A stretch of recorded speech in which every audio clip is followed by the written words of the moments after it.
Now that we got a shelter put in place, we'll go ahead and grab some chow real quick and let's see what we got up in here. This Scooby Snack tree here, right? Oh yeah. Look at all that Christmas goodness right there. Hell yeah, that's what I'm talking about. Let's dig into this thing.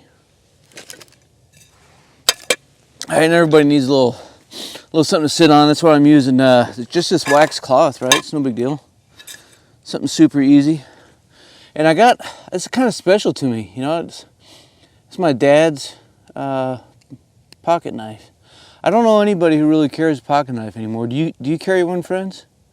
Man, let me know which one you carry down in the comments below, and what kind of sentimental value it means to you. This is just an old one, you know.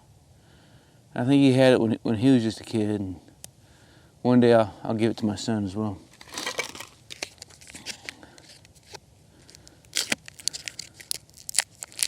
Man, you cannot beat this stuff.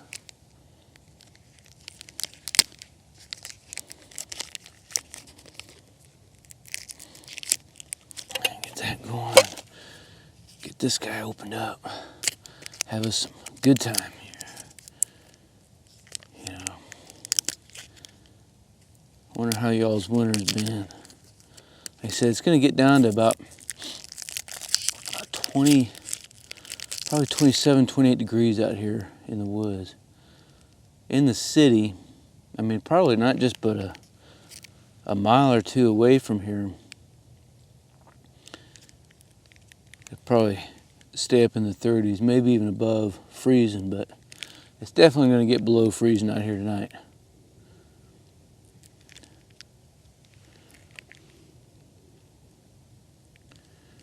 Now, a lot of people think, you know, maybe it scares them off from doing some camping in the wintertime. I don't know. So I got my ISO mat that we'll get set up. And then I have a standard GI Army wool blanket.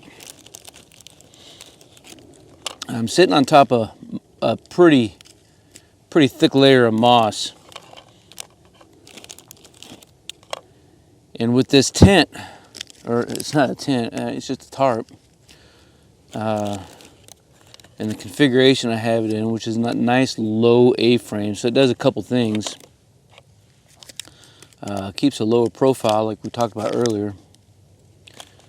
But the other thing it's going to do is it's going to help keep heat inside of this hooch. So all that body heat that I'm just naturally creating, it's going to keep inside nice and low profile, right? Nice and low profile.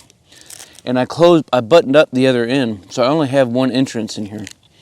So that also is going to do two other things. One, it's going to help keep heat from escaping where I don't want it to. B, I anticipate any wind that may come in is going to be coming in this direction. So you always want to keep that into consideration as you're building your shelter. Because maybe you're just setting up a lean-to and you want that wind to hit the back of your lean-to so that when you're inside it, it's keeping you protected from the wind, right? Does that make sense?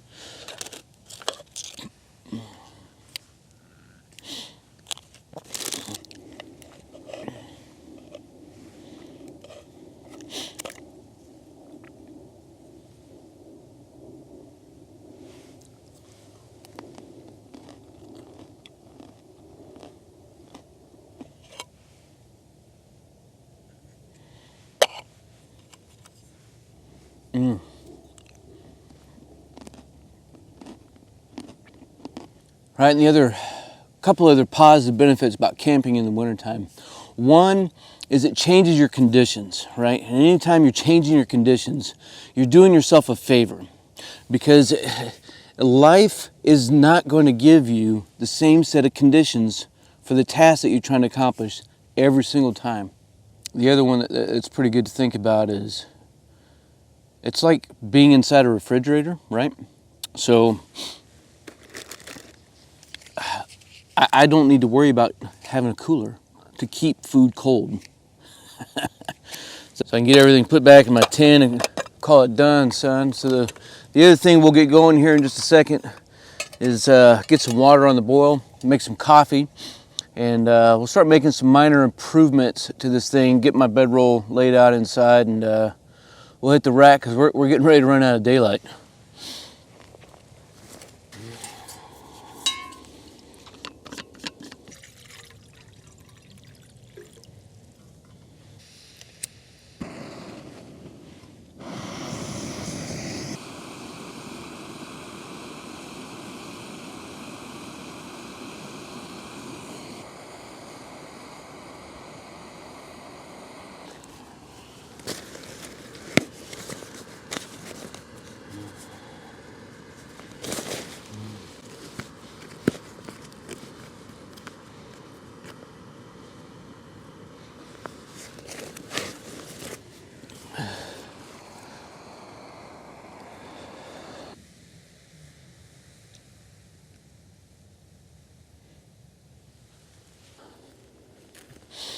So one of the things that you want to try to do is come out to a distance and look at your camp from different angles. How far away do you have to be in order to find it? So we'll grab the coffee. I think it's about done. We'll just take a little walkabout and see what this looks like from different distances at different angles.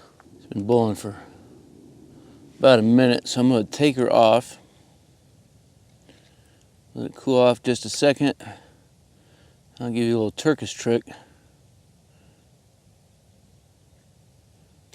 I let it come to a rolling boil a little too much.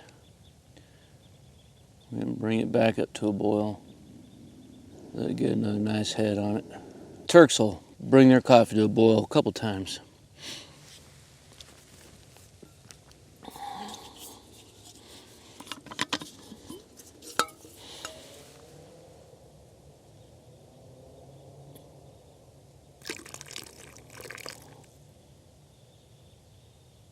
Let's take a walk about.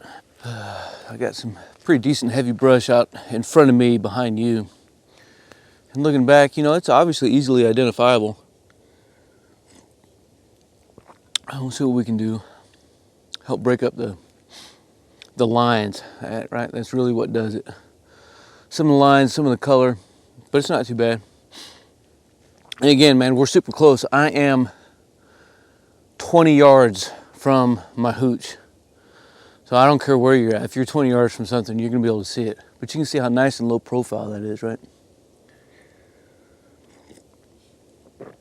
And again, I'll show you this brush. So here it is, man. What's sitting out right behind you, like, there's nothing coming through that. So it gives me good quality visual discipline, right? Going back to talking about noise and light discipline. There ain't nothing seeing through that. I mean, that's just nasty thick. And that's stretched out quite a bit, which is one of the reasons why I picked the spot that we chose. Let's go take over another look over here.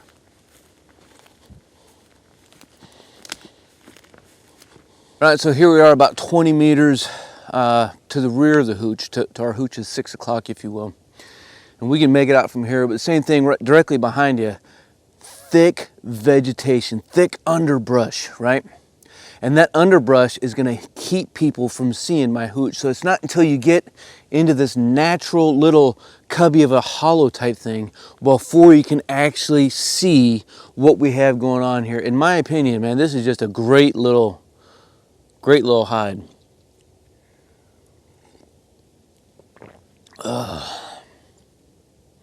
Man, that's some dadgum good coffee.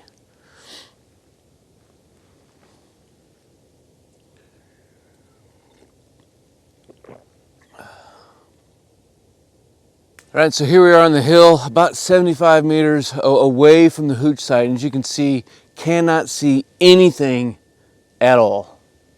Well, hell yeah.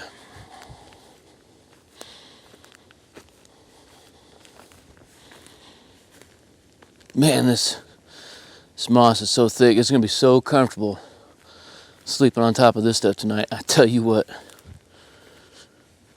Man, I'm gonna sleep like a baby. So, I'll go ahead and get some things locked up here inside the hooch, get everything secured.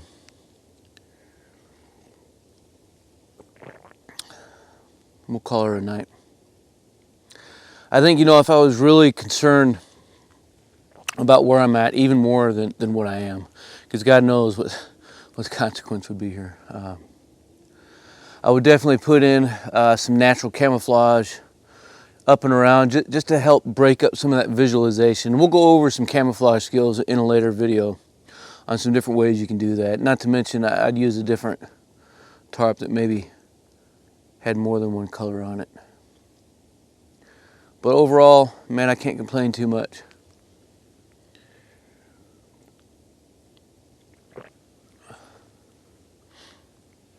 Man, these trees are something else, man, something else. You got to see this. I'm up here so you can get some kind of a perspective of just how big this thing is, man. It is monstrous. Speaking of which, I didn't talk about it earlier when we were setting up the hooch, but you do want to be careful of widow makers, right? Man, sakes alive.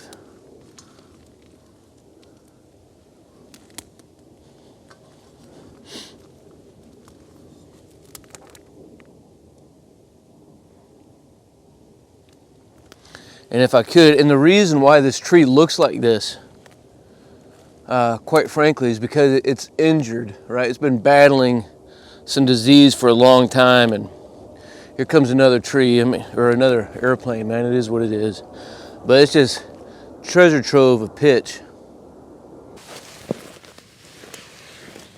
Oh, man.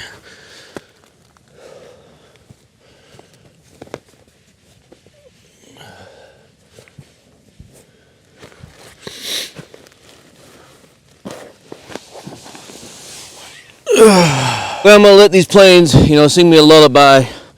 So let me know what you think down in the comments below, right? And we'll keep this conversation rolling. If you enjoyed the conversation, man, make sure you subscribe to the channel. Click the notification bell.